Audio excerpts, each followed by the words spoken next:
السلام عليكم ورحمة الله وبركاته. اليوم هعمل معاكم وصفة جديدة وهي خبز بقى. بصوا، هو ليه كام اسم كده ولأنه بيتعمل من زمان.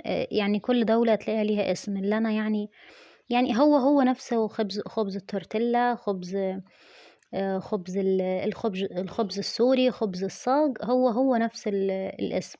خبز فطاحة، يعني زي ما انتوا عايزين قولوله. تمام. المهم يعني عشان نعمل بقى العيش ده، احنا هنجيب الطبق اللي هنعجن فيه وهنحط 4 كوبايات من الدقيق ومعلقة صغيرة من الملح. وبنفس الكوباية اللي احنا عايرنا بيها الدقيق هنعاير بيها المية. تمام. هننزل 1.5 كوباية من المية، مش نص قوي يعني، نحط ما نملاهاش، يعني نص الا شوية كده. تمام. هنحطهم بعدين وهنبدأ نقلب. لما بنقلب بقى في اي عجين ما بندخلش عجن على طول، بنبدأ نفرول العجين الاول بحيث انه ما يبقى سهل علينا لما ما ندخلش بايدينا ونقعد نهد في حيلنا على الفاضي. نفروله الاول وبعدين نبدأ نعجن، هيبقى الموضوع كده اسهل بكتير. تمام. هنبدأ بقى نعجنه بقى بايدينا عادي زي ما انتوا شايفين. والعجين ده يعني ميزته، هو طبعا بما انه مفيش خميرة فاحنا مش محتاجين ان احنا نقعد نهد حيلنا، لا خالص. بعد ما وصل المرحلة دي هنحط شوية مية وهنخلي بقى يتلم بقى البواقي اللي هي قاعدة في الطبق، وهنعجنه كويس لحد ما يوصل المرحلة دي. تمام. مش هنعجن كتير قوي، عادي عجينة ملمومة وكويسة. تمام. شوية يعني معقولين. هنحط شوية زيت عشان ايدينا ما تقعدش تلزق اثناء التقطيع، وعشان ما يقعدش إيه،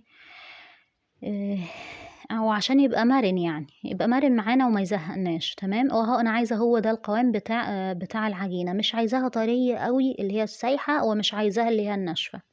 عجين وسط زي عجين الفطير. هنحط بقى المفرش. هو المفروض انا كنت حطيته في صينيه بس ما اعرفش ليه انا حطيت لكم، بس ما علينا. المهم يعني هنرش شويه دقيق وهنبدا نكور بقى العجينه زي ما احنا عايزين. الكميه دي ال4 كوبايات يعني دول من العجينه ان شاء الله هيعملوا لنا كميه كويسه. ال- العيش ده بقى اللي طبعا هتستعملوه في اي حاجه، اي حاجه عايزين هتتعمل سندوتشات ممكن بيتعمل فيها خطير، يعني حتى لو نظام الكريب كده. تمام. طبعا هو عجينته غير الكريب بس ينفع يعني نفس الشكل يعني. تمام. وعيش شاورما، طبعا هو ده عيش الشاورما. تمام. اللي هو العيش السوري. المهم هنقعد بقى نقطعه كده كله بنفس الحجم عادي خالص، ما نكبرش بقى. لو انتوا عايزين تكبروا طبعا ده راجع للحاجة اللي انتوا هتسووا عليها. انا اللي هسوي عليها الصينية مقاس 30. اللي هو الجريل ده، اللي هو بتاع الكريب، مقاس 30.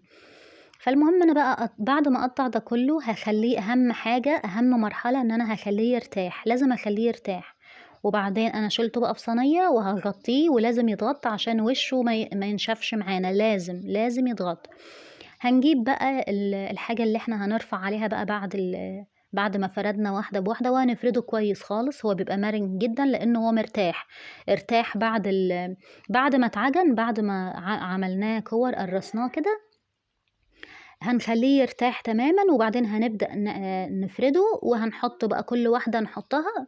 تمام. هنحط تحتها عليها فوطة. تمام. انا كده عملته. هرش دقيق وهحط واحدة من الخبز وهحط عليها فوطة.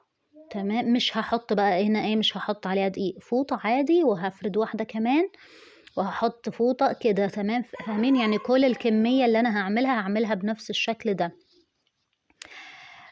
خلاص. وهسيبه بقى يرتاح شوية. ما ننساش المرحلة دي، ومش عايزين نحط دقيق تاني، لان هو اصلا أنا لو تلاحظوا ان انا كل ما بفرد واحدة كل ما بحط لها دقيق، كل ما بفرد واحدة كل ما بحط لها دقيق، لازم يعني عشان ما تقعدش تلزق وتضايقني. وعلى فكرة اول واحدة هتلاقي فردها رخم عن التانيين، ايه السر انا مش عارفة. بس دي قاعدة زي في السوا برضو، اول واحدة رخمة، ما اعرفش برضو ليه. هو ده م- بجد والله. هنجيب بقى الطاسة بتاعتنا، مالكمش دعوة بلونها خالص عشان دي هتلاقوها في كل الكوكب نفس الشكل، مهما تدعكي هي نفس المنظر ده. والله ما فيش يعني، ما تحاولوش، ما تهدوش حيلكم على الفاضي. هي انا بقى خلاص دي بقت قاعدة للكريب والخبز هدا، يعني هدا هو احنا عندنا في ليبيا هدا اسمه خبز فطاحة. تمام. فالمهم هنقلب بقى كده، بص يا دوبك يتشمع هنقلب على طول، هو طري قوي على فكرة، ما مش يا دوبك يتشمع اللي هو اللون اللي هو بتاع العجين ده والمرونة بتاعته اختفت. خلاص هنخليه وهنقلب كل شوية ونضغط عشان بحيث ان هو ياخد ايه شوية لون، يعني نضمن ان هو استوى. وهنقلب يمين شمال يمين شمال. على فكرة الموضوع ده ما بياخدش ثواني، يعني كل المقدار، كل الكمية اللي انت عملتيها مش بياخد منك وقت ابدا، يعني في ثواني هتخلصيه. بس ان شاء الله تتبعوا يعني الوصفة، وان شاء الله هتبقى هايلة يعني ممتازة، وهتعتمدوها بجد. يعني للشاورما خطير، مش هتحتاجي ان انت تشتري عيش شاورما من بره خالص.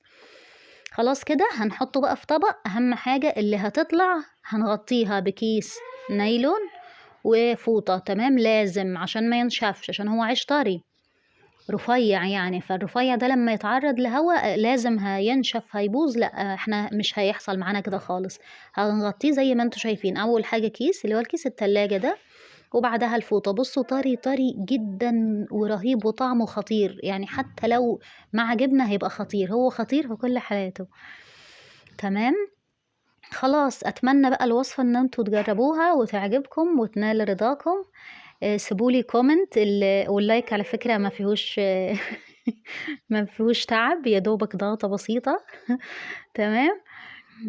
بجد والله رهيب، يعني لو فراخ بس متبلة كده وعلى النار وتتحط فيه خطير، يعني مش محتاجين نعمل ولا حتى شاورما ولا حاجة، هو رهيب وبجد هيعجبكم. والكمية دي كلها ب4 كوبايات من الدقيق، والمقادير طبعا كلها في البيت. أتمنى يعجبكم. اشتركوا في القناة لو ما اشتركتوش، والسلام عليكم ورحمة الله وبركاته.